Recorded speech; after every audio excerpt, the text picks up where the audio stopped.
আলাইহিস সালাতু ওয়াসসালামের সাহাবী আবু হুরায়রা রাদিয়াল্লাহু তাআলা আনহু বলেন, ফাআখাযা রাসূলুল্লাহি সাল্লাল্লাহু আলাইহি ওয়াসাল্লাম বিয়াদি, আল্লাহর নবীজি বিশ্ব নবীজি মুহাম্মদুর রাসূলুল্লাহ সাল্লাল্লাহু আলাইহি ওয়াসাল্লাম আমার হাতে ধরলেন। ফাআদ্দা খামসা, অতঃপর একাধারে পাঁচটা ওয়াজ করলেন। কয়টা ওয়াজ?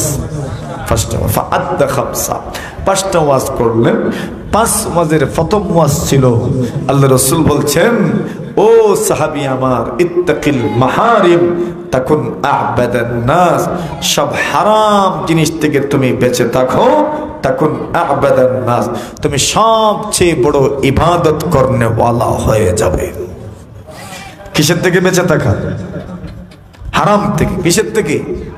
হারাম থেকে। হারাম থেকে বেঁচে থাকো, সবচেয়ে বড় ইবাদত করনে ওয়ালা আপনি হয়ে যাবেন।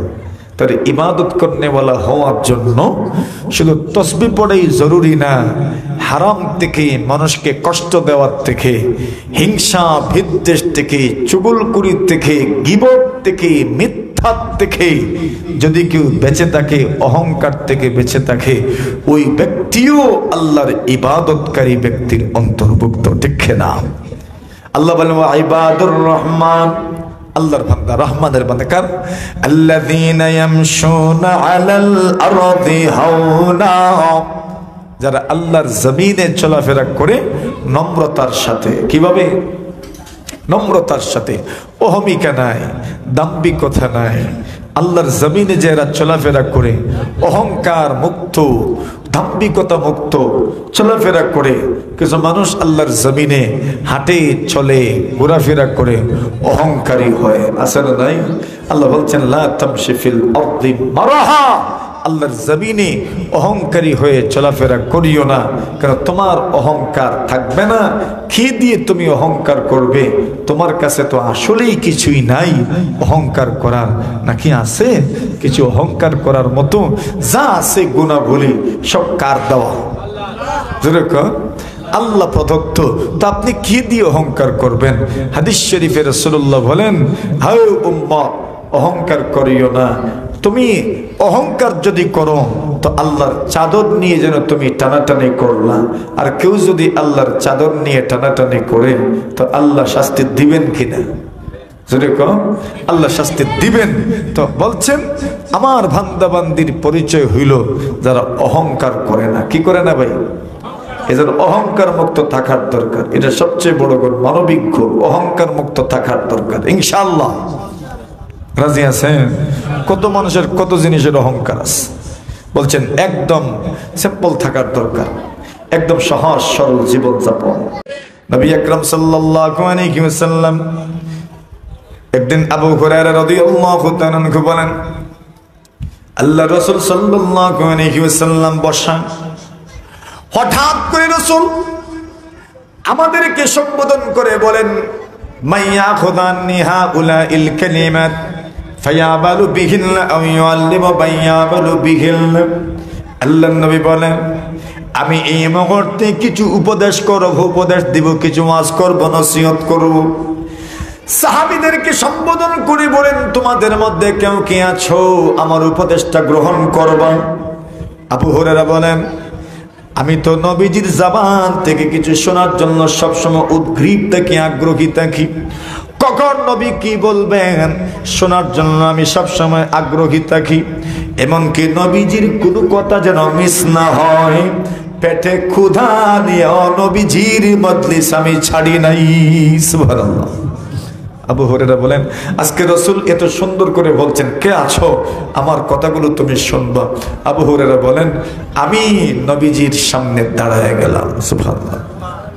হাত তুলে দিলাম, বললাম আমি আছি ইয়া রাসূলুল্লাহ।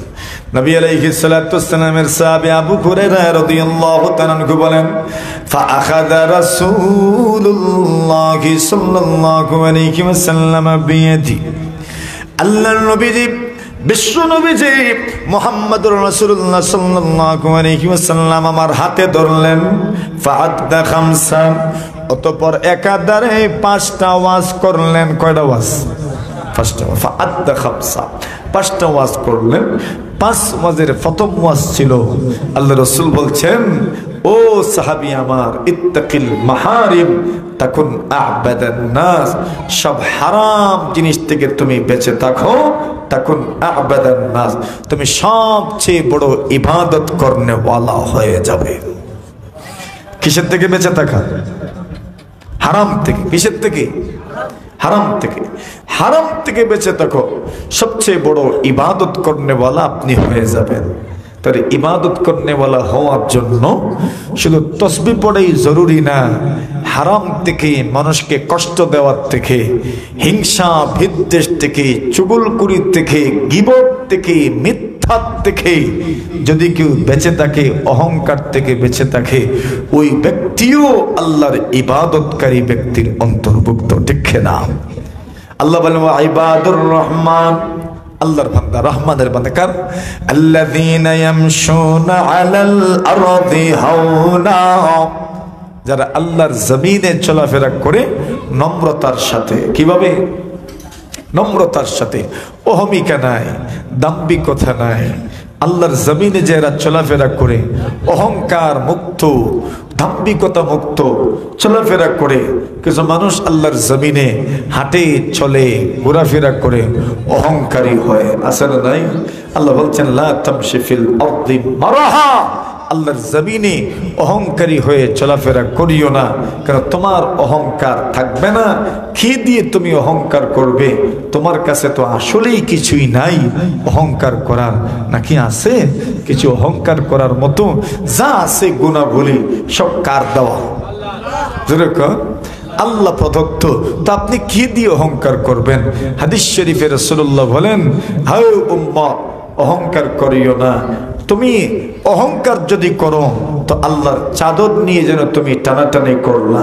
আর কেউ যদি আল্লাহর চাদর নিয়ে টানাটানি করে তো আল্লাহ শাস্তি দিবেন কিনা? যদি আল্লাহ শাস্তি দিবেন। তো বলছেন আমার বান্দা বান্দির পরিচয় হইল যারা অহংকার করে না। কি করে না ভাই? এদের অহংকার মুক্ত থাকার দরকার। এটা সবচেয়ে বড় গুণ, মানবিক গুণ। অহংকার মুক্ত থাকার দরকার ইনশাআল্লাহ। রাজি আছেন? কত মানুষের কত জিনিসের অহংকার আছে। বলছেন একদম সিম্পল থাকার দরকার, একদম সহজ সরল জীবন যাপন।